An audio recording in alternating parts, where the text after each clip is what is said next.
Hello and welcome to Memorandum, the podcast. This week, Claudia's busy, and so we have a special mystery guest. Well, maybe it's not so much of a mystery by the time we get to this podcast. So, Melanie Jouffret, is that the correct pronunciation? Get to you later.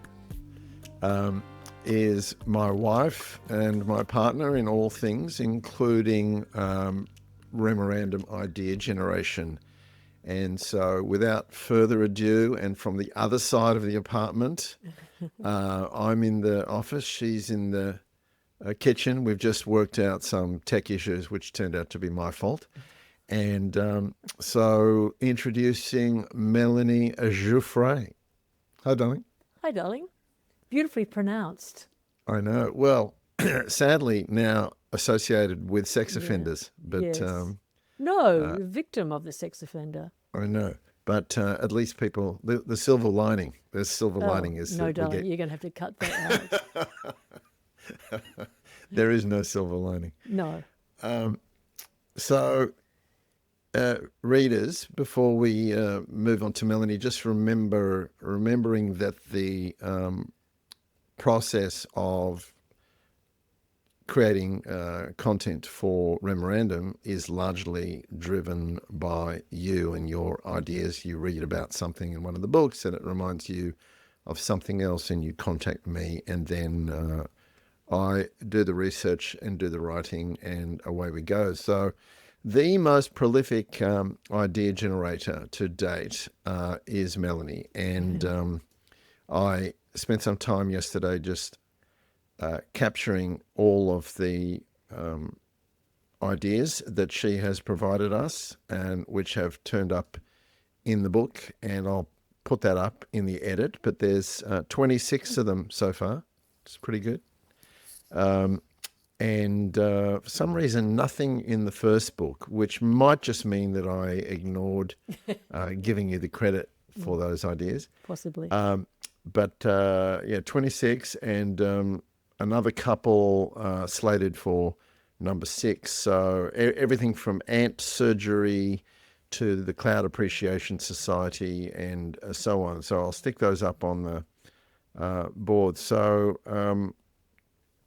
let's talk about that process a little bit, and then maybe you can pick a couple from that list that we can chat about. And then I also want to run some new ideas past you and just get a sort of applause rating. A thumbs up.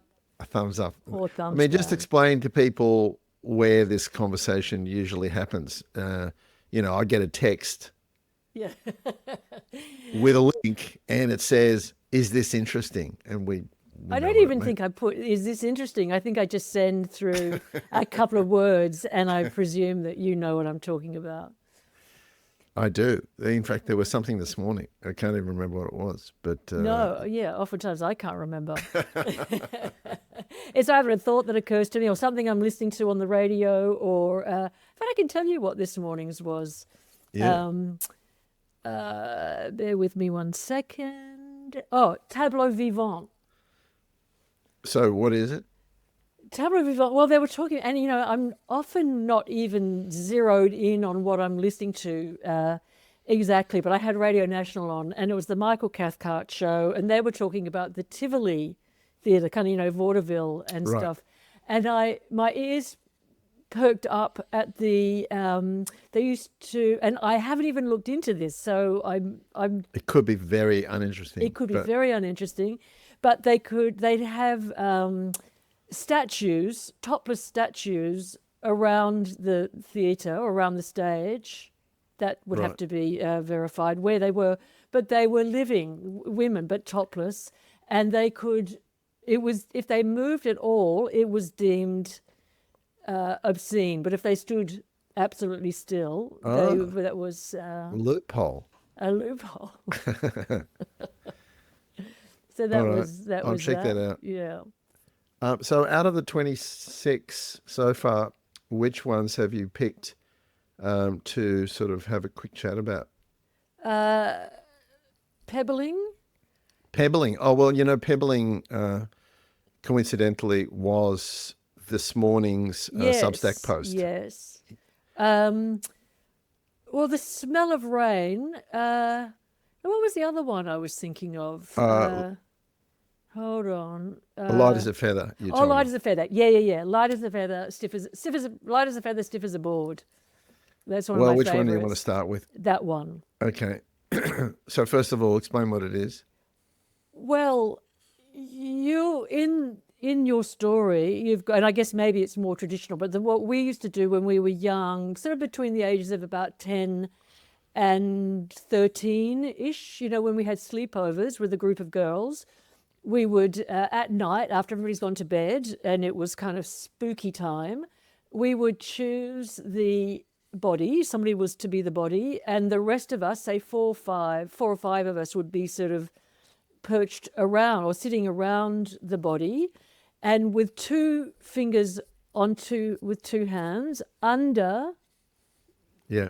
No, what? Two fingers of two hands. Oh, so two hands. Yeah, yeah. right. So four fingers. Yeah. And put them under where we were sitting. And there was somebody, the person at the head would be cradling the head, and they would start the kind of the rhyme. Incantation. Oh, the incantation, that's right. And it would start, in our version, it was, she looks pale, and everybody would repeat, she looks pale, she looks pale, she looks pale, she looks sick, she looks sick, she looks sick, and it would go on. There were a few others. And then the last one was she looks dead, she looks dead, she looks dead. Oh, no, and then she is dead. And then it would be rise. And we would just lift the body up. And I know that, the physics kind of explains it, and it's supposed to explain it, but it's still not explained in my head because I still have that. So the physics being that if everyone is doing it at exactly the same the weight time, is spread, but you'd feel something on your fingers. But the sense, I remember the sensation so kind of vividly that there was no weight. Like it was literally felt like it was levitation. Such was the excitement and adrenaline in your system. Or there was and magic. The marshmallows that you'd eaten. Such was the quantity of marshmallows and the anticipation for the movie marathon and the creature from the Black Lagoon that was about to start playing. No, it was a real sensation that body was absolutely weightless. And so I get the science, but there's still a little part of my brain that sort of says that doesn't explain what we experienced. Yeah. And I know it's impossible, like that sort of levitation is impossible, but that's what it felt like. That's what it felt like. Well, yeah, do you remember in the story, it kind of, I don't know how to pronounce his name properly. The Diary of Samuel, is it Pepys? Yes. Pepys? Pepys? Yeah. I think it might be Pepys. Okay. Anyway, so apparently, this all started around. Can I just say that I'm usually the pronouncer in the couple and the speller? But I think you're probably right. Wait a minute. I'm the proofreader for Bondi Observer, not you.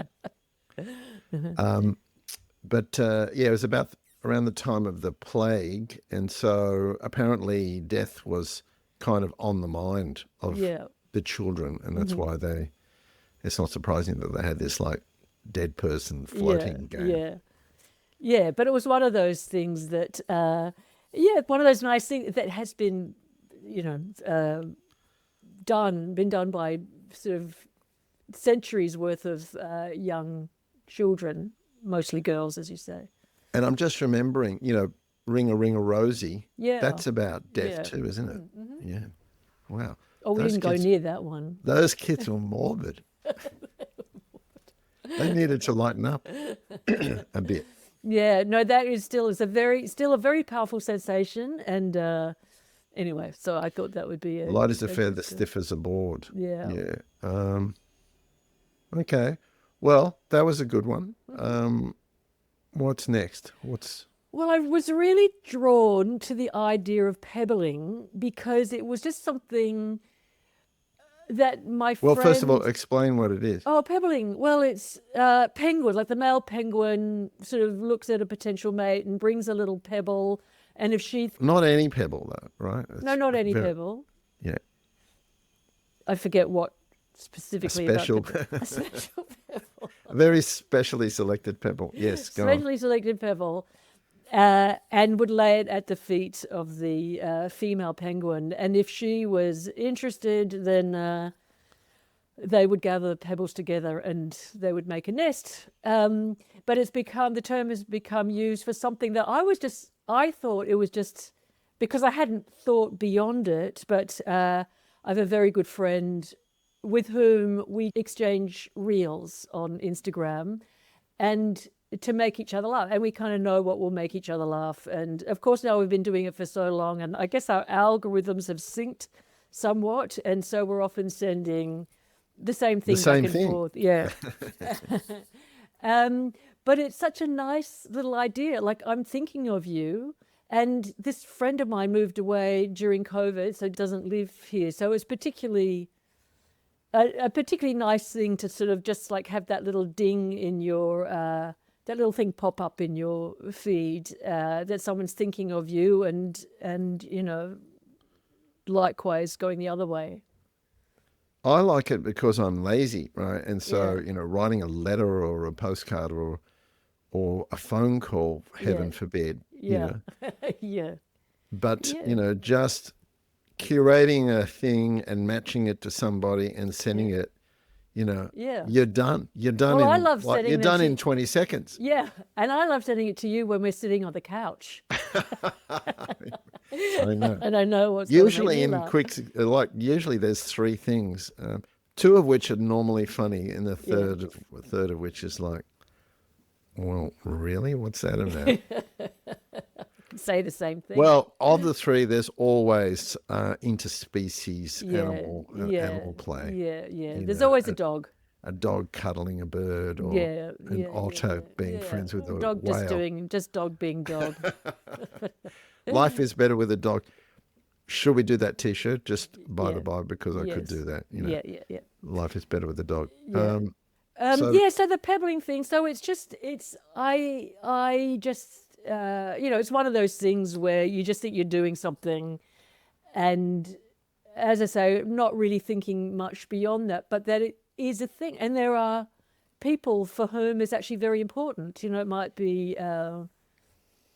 You know, that came out in the story, you know. Neurodivergent community, finding it very useful. And, and it's just a nice thing. And it's such a lovely word. Yeah. And then it kind of comes back to the penguin. And penguins we love penguins. Always a hit. Yeah. And the mixtape is the kind of quintessential cluster of pebbles, don't you think? Yes. You never made me a mixtape. Well, it would have bread. It would have Jackson Brown. So I have a feeling that it wouldn't be appreciated. No. And your third topic. Oh, I just wanted to touch on that sort of the smell of rain, because, again, that was just something that I hadn't thought. Everybody must love this, but it's one of those very powerful. So there's a word for it, right? Petrichor. Yeah, petrichor. Yeah. And it's such a beautiful thing, and it's just so sort of evocative and once again, wonderful. Just explaining what it is. It's this. I mean, when it's particularly after a hot, dry day, when everything, you know, the road is hot, the ground is hot, and the rain hitting it just creates this sort of very powerful sort of smell, well, perfume really, and it's wonderful. It's delicious, in fact, and but I love that. So then I loved finding out that it was actually a thing, and there's a chemical reaction, and in fact, it's I think it's an important chemical reaction. Like, it's evolutionary. It benefits us and some other animal. I think they tried to make a perfume out of it in India. They tried to make a perfume out of it. I would wear that. Yeah, and the word. I think that you can. You can buy. I think somebody has made a perfume of it, but it's very, very, very special, and I'm imagining expensive. Earth's perfume. Yeah. The word petrichor was made up by the researcher He who was an wrote about Australian it. researcher, Yeah. I think. Yeah. And it's constructed from the ancient Greek petra, meaning rock, and ichor, the ethereal fluid that is the blood of the gods in Greek mythology. So nice word, Yeah. don't you think? Yeah. Yeah, it's a good word. And I love those things that I love those things that kind of like I hadn't, as I say, like the pebbling, I hadn't thought of it beyond, when I was smelling it after the rain or whatever. But then you realize that it's a big thing. It's one of those things that makes you kind of feel connected to the Yeah. to the to the world and the All right. Well, I'm people going in it. to sort of read a list of new ideas just to get a sort of temperature rating from you. I don't think I'll see if I can mimic. hide your disdain. No, I'll see if I can mimic your kind of when I run an idea past you and you have a particular look that's very, yeah, nah, yeah, nah. Well, well, not everyone's going to be watching this as a video, so you might have to No. do some tisking. Yeah, okay. Okay, teddy bears. Uh, The whole Teddy Roosevelt. yeah, Yeah. Okay. yeah, maybe. Cable ties. Well, this might Oh, be a yen. Well, it's one of the. It's one well, of those very you'd have brutally to sell me functional on things. it. Yeah, Right. it's because I do like those things. I do like the things where they're ubiquitous. And I hate cable ties. It's something I hate. But then sometimes they've got an interesting story behind them. So And you're not in law enforcement because no, they're very useful. yes. What's Now you wrong? don't have to What happened fiddle to around with keys and handcuffs What anymore. happened to the handcuff? No, they were fiddly. Now you can just zip, the whole family. Well, why can't they? Why do they have to use the single-use cable ties? Oh, that's right. You want Yeah. No. you want to buy. I would say no to the cable tie only because it's going to be hard to say yes or no to anything because there might be a story that I don't Right. know about, Okay. but I hate cable ties. Mushroom mycelium networks. Yes. Yes. Yeah. Steinway pianos. I mean, in the spirit of like Stradivarius violins, it's kind of a Yeah. German New Yeah. York thing. And, Yeah. I guess it's nice to know the story behind a name we all know so well. Interesting octopus facts. Well, we're a bit Yeah. obsessed with Yeah, we are. octopi at the moment because It was octopuses, by the way, not octopi. right. Because our daughter's just made one in silver, which we're gawking at a lot. But yeah, there's lots of things about They are an octopuses. incredible animal. And tasty. Oh, don't! We don't eat octopus. Really tasty. Butter versus margarine. Was that your idea? I think so, but I'm not that sold on it. Because I thought we might be able to get Pepe Sayer to chime in with some interesting facts about cultured butter or whatever. QAnon. Yeah, maybe. Maybe. By the way, on the whole pop culture thing, I know we had a conversation about this yesterday, but I refuse to write about the 6'7" men. Yeah. Yeah, nah. Yeah, nah. Even though, that's a thing. Yeah. And you threw the pet rock back at me No, as not an the pet example. rock, the Gen Z stare. Of the Gen Z stare. Yeah, But- no, the pet rock came up in the collectibles, the Labubu. Oh, the conversation. Labubu. Yeah, I don't want to write about Labubu either. No. But what did I write about that's a bit Labubu-ish? Well, Tamagotchi. Well, that was the collectible things. Does it, in 20 years, when people are reading these books, or 50 years, will it be interesting to read that there was this fad about buying pet rocks? Maybe. But the 6'7" thing, No. just because some Yeah. rapper said Yeah. it. Yeah. Forget about it. Yeah. Yeah. Okay, kintsukuroi. That's the Japanese when something breaks, they kind of celebrate the break by Yeah. repairing it with gold. Yeah. Yeah. Yeah. Love it.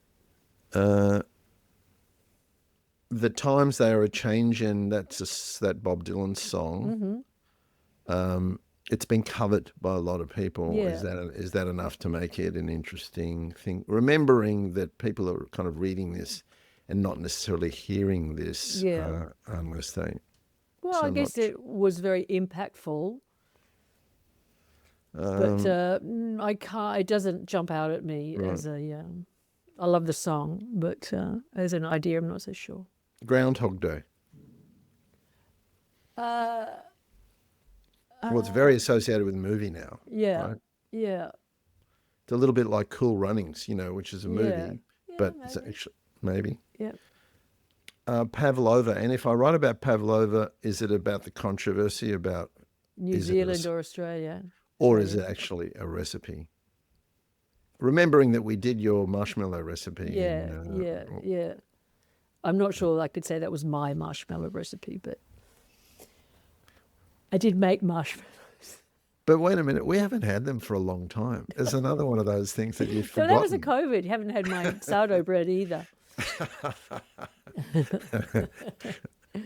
Can we remember to buy you a notebook where you write down the things that you cook so that we have a record of them? Yeah, but you'll have to write them down because I told you I don't have the kind of brain that would stick to that. So you're not putting your hand up for the pavlova recipe? No. What else have I got? I've actually got a kind of a long list, but a lot of it is, blitzkrieg. We do a lot of World War II, Yeah. No. WW2, the IKEA effect. ChatGPT gave me that idea. Oh, I have to check what it is and if it's a real thing. The Citroen DS, although I wrote about the Volkswagen Beetle for the next book, so we don't want two cars in one book. Santa Claus, maybe not. Did the as a sort of a funny aside, you know how we did the Elf on a Shelf, yeah. the Elf on the Shelf, the Elf on a Shelf for Memorandum 5. One of my biggest fans is a 10-year-old girl, the daughter of our barber. Both of our barbers, actually. Both of us. He calls himself a hairdresser when he cuts my hair. Right. So I said, Frankie, did Ivy like the new book? And he said, I haven't given it to her yet. I said, why? And he said, because she still believes in Elf on a Shelf and I don't want her to read that chapter. So, which really disappointed me. Well, I don't give the books away willy-nilly, no. even though I got a haircut for the book. I think our friend, my Pebbling friend, suggested gluing those 2 pages together. With hair gel. With hair gel, yes. I didn't know that Elf on a Shelf was such a thing here. Yeah, well, our kids are too old for us to have been sucked into that one. Although we do have Halloween happening this week, and we will walk around the neighbourhood and be amazed at how much trouble. Yeah, they're going to more and more have gone. trouble. Yeah, it's great. So in my call sheet for today, I've got Remo runs current ideas list past Melanie. Melanie reacts and adds some of her own. But have you got anything? Well, I think I gave it to you already. What did I say before? That one that the Right. the tableau vivant. Yeah. Okay. I don't know if I've got anything else. Anyway, this is how it comes together, and Melanie's our star contributor because you just got to turn up. It's good. Well, your brain does that. Once you start thinking, your brain does kind of start to capture ideas. Interestingness. That's my favorite kind of Oh, I was conversation. going to tell the if story, Oh, yeah. the poem, and it's the power of the poem. Should So I that's tell it? yeah, tell it. It's in the current Yeah. version So of the book. the poem "If," which many people know, the Rudyard Kipling poem, which my father gave to our daughter Lola when she was very young, and she memorized it, and he had it framed for her and whatever. Anyway, she now lives in the Netherlands, and when my father was dying, he'd been pretty much catatonic for 3 days, and we were in the room with him, but Lola, of course, was not. And he was absolutely catatonic. But they did say to us that the hearing is the last sense to go, and we couldn't have said that that was the case or not. But then Lola called, and we put the phone to his ear, and she recited the poem, and he had tears running down his I know. face. It's beautiful, isn't it? The Yeah, circularity of that. yeah. Yeah. No, it was special. Yeah. Okay, well, thanks for that, darling. We're coming to the end of our time. I want to remind people to order our books. Nothing gives me more pleasure, as you know, than packing up those packs of 6. And Yeah. there's the latest one, the blue one. And please contribute your ideas through remorandum.com. Yeah, it's fun. It's or- fun to think about those ideas, actually. Oh, yeah, I was going to say my favorite conversation is when I describe the book for the first time to someone and the first words out of their mouth are Yeah. something like urinal flies. Yes. or, Yes, it's great to see when their eyes light up and Yeah, they 'cause like they razzle know. dazzle. Dazzle camouflage. Or that was from Hugh Ramage. Oh, Mikkel's, the Daganash. Dagen H, Yeah. when Sweden changed Yeah. driving on the left side of the road to the right. And then Hugh Ramage, most recently when we saw him a week or two ago, what was his Ornamental Hermits. Ornamental Hermits. Yeah. You'll have to wait for the next book for that. So that that's was a good all. one. Thanks a lot. See you next time. Bye. Probably Thanks- with Claudia. Thanks for having me. Yes, I appreciate it. And I'll see you in the kitchen for a cup of tea. Yeah. Okay. Bye. Bye.